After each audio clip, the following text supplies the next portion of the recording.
ఒక ఆదివారం కడగంట్లతోనే గడిచిపోయింది. ఆ పీడకలని మర్చిపోకముందే మరో ఆదివారం కూడా గడిచిపోతోంది. బుడమేరు మింగిన బెజవాడ ఇప్పటికీ గజగజ వణికిపోతూనే ఉంది. సింగనగర్ సహా అనేక కాలనీలు వరద నీళ్లలో నానిపోతున్నాయి. ఆల్ ఈజ్ వెల్, అన్ని సక్రమంగా అందుతున్నాయి.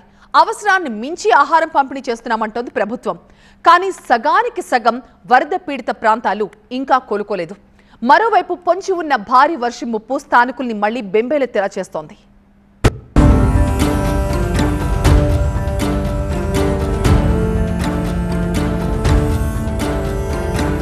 వారం గడిచిన అదే విషాద ఛాయలు. సగానికి సగం నగరం నరకప్రాయమే. బుడమేరు శాంతించిన భయం నీడలోనే. పూర్తి ఉపశమనం ఎప్పటికి సాధ్యం? బెజవాడ విలయం తాజా చిత్రమేంటి? బెజవాడను వరద విపత్తు కబళించి వారం రోజులు దాటిపోయింది. గత ఆదివారం నాటి పీడకలను ఇప్పటికీ మర్చిపోలేకపోతోంది బెజవాడ ప్రజానికం. కొన్ని చోట్ల ఉపశమనం దొరికినా కూడా అనేక కాలనీలు ఇంకా జలదిగ్బంధంలోనే ఉండిపోయాయి.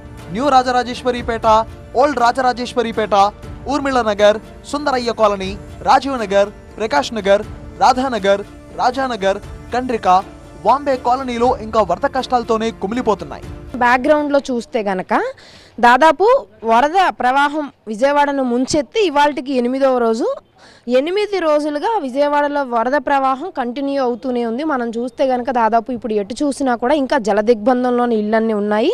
50-60% పబ్లిక్ ఇంకా ఈ ఇళ్లలోనే ఉన్నారు. వరద ప్రవాహం తగ్గుతుందేమో అని. కానీ వాస్తవానికి ఇవాళ రేపు ఎన్టీఆర్ జిల్లాతో పాటు అటు తెలుగు రాష్ట్రాల రెండింటికి ఆరెంజ్ రెడ్ అలర్ట్ ఉంది. ఇంకా భారీ వర్షాలు పడేటటువంటి అవకాశం ఉంది. సో ఇవాళ నుంచి 4 రోజుల పాటు ఏపీకి భారీ వర్ష సూచన ఉంది. మరింత వరద ప్రవాహం పెరిగేటటువంటి అవకాశం ఉంది. కాబట్టి ప్రజలందరూ కూడా అప్రమత్తంగా ఉండాల్సిన అవసరం ఉంది.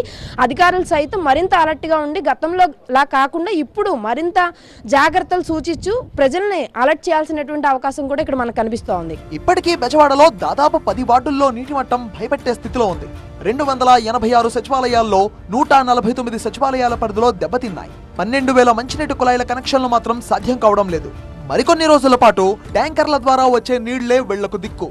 తీవ్ర నష్టాన్ని చవిచూస్తున్న సెంట్రల్ వెస్ట్ నియోజకవర్గాల్లో ప్రస్తుతం రిలీఫ్ ఆపరేషన్స్, శానిటేషన్ పై స్పెషల్ ఫోకస్ పెట్టింది ప్రభుత్వం. విజయవాడ ప్రజానికానికి బుడమేరు వరద మిగిల్చిన వెతలు ఎన్నంటే ఏం చెప్పగలం? అంబాపురంలో పోటెత్తిన వరద ప్రింటింగ్ ప్రెస్ నిర్వాహకుల్ని నిండా ముంచేసింది.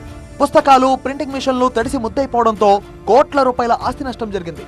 ప్రభుత్వం ఆదుకోకపోతే తమ గతి అధోగతే అని వాపోతున్నారు. నిన్న ఈ లెవెల్లో కూడా మొత్తం కూడా వాటర్ లెవెల్ అనేది ఈ లెవెల్లో రావడంతో ఈ పరిశ్రమల్లోకి, నివాసాల్లోకి వచ్చి చేరింది. దీంతో లోతట్టు ప్రాంతాల్లో ఉన్నటువంటి పరిశ్రమలు, నివాసాలు, అపార్ట్మెంట్లు మొత్తం కూడా నీటిలో మునిగినటువంటి పరిస్థితి. మొత్తం మీద ఇంచుమించుగా 30 కోట్ల దాకా నష్టం వాటిల్లింది సార్. కంప్లీట్ మిషనరీ కానీ, రా మెటీరియల్ కానీ, స్టాక్స్ కానీ, ఫినిష్డ్ గుడ్స్ కానీ కంప్లీట్గా సబ్మర్జ్ అయిపోయింది. ఆఫ్రికాకి వెళ్ళాల్సిన టెక్స్ట్ బుక్స్ మొత్తం సబ్మర్జ్ అయిపోయింది. ముందు రోజు వరకు ప్రొడక్షన్ చేసి బయట మేము నెక్స్ట్ డే లోడింగ్ అవ్వాల్సిన పుస్తకాలన్నీ మునిగిపోయి ఉన్నాయి. అటు వరద ప్రభావిత ప్రాంతాల్లో సబ్సిడీ ద్వారా కూరగాయల అమ్మకాలు కొనసాగుతున్నాయి.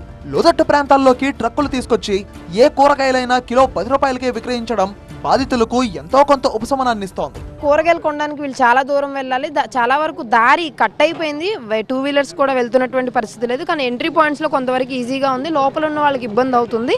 అయినప్పటికీ కూడా అవకాశం ఉన్నంత మేరకు కూరగాయలను తీసుకొచ్చి ఇలా ఏ కూరగాయలైనా సరే 10 రూపాయలకి తక్కువ ధరకు అమ్ముతున్నటువంటి పరిస్థితి కనిపిస్తూ ఉంది. వరద ముంపు ప్రాంతాల్లో పర్యటిస్తున్న మంత్రి నారాయణ స్థానికులతో మాట్లాడి భరోసా ఇస్తున్నారు. బాధితులకు ఆహార పంపిణీలో ఎదురయ్యే సమస్యలను తెలుసుకుంటూ ఎక్కడికక్కడ పరిష్కరించే ప్రయత్నం చేస్తున్నారు ఆయన.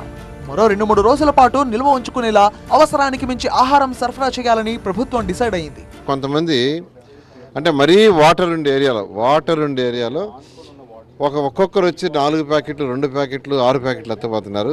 ఎందుకు ఎత్తకపోతున్నారంటే, సార్ రేపు ఉదయం ఎట్టుంటుందో తెలీదు, ఇవాళ నైట్కి ఎట్టుంటుందో తెలీదు, కనీసం ప్యాకెట్లు ఎత్తుకోపోతే సేఫ్ సైడ్ మీరు వర్షాలు ఎక్కువ వచ్చి నీళ్లు ఎక్కువ వచ్చి మీరు తేలేకపోయినా మేము సేఫ్ సైడ్ యాక్చువల్గా ఉంటామని చెప్తున్నారు. అయితే వాళ్ళ ఆలోచన కరెక్టే, తప్పులేదు.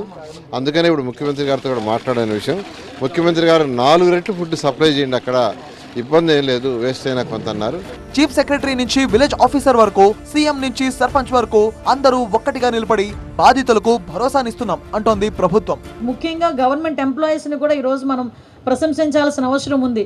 పోలీస్ డిపార్ట్మెంట్ దగ్గర నుంచి అన్ని డిపార్ట్మెంట్ వాళ్ళు కూడా ఈరోజు విజయవాడ సెంట్రిక్గా చేసుకొని అన్ని సహాయక కార్యక్రమాల్లోని పాల్గొనే కార్యక్రమం ఒక ఎత్తైతే, సీనియర్ ఐఏఎస్ ఆఫీసర్లు కూడా కూర్చొని ఈరోజు ఒక్కొక్క వార్డు తీసుకొని వాళ్ళు పర్యవేక్షించి వాళ్ళు డైరెక్ట్గా ఫీల్డ్ మీద దిగి ఒక్కొక్క ఇంటికి తీసుకెళ్లి రేషన్ ఇచ్చే పరిస్థితి కూడా కనిపిస్తాం.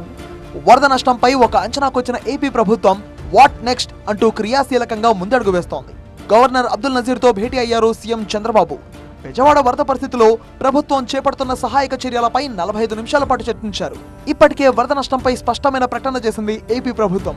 వరదలతో 45 మంది వరకు మృతి చెందారని, ఎన్టీఆర్ జిల్లాలో అత్యధికంగా 35 మంది, గుంటూరు జిల్లాలో 7, పల్నాడు జిల్లాలో 1, ఏలూరు జిల్లాలో 1 చనిపోయారు.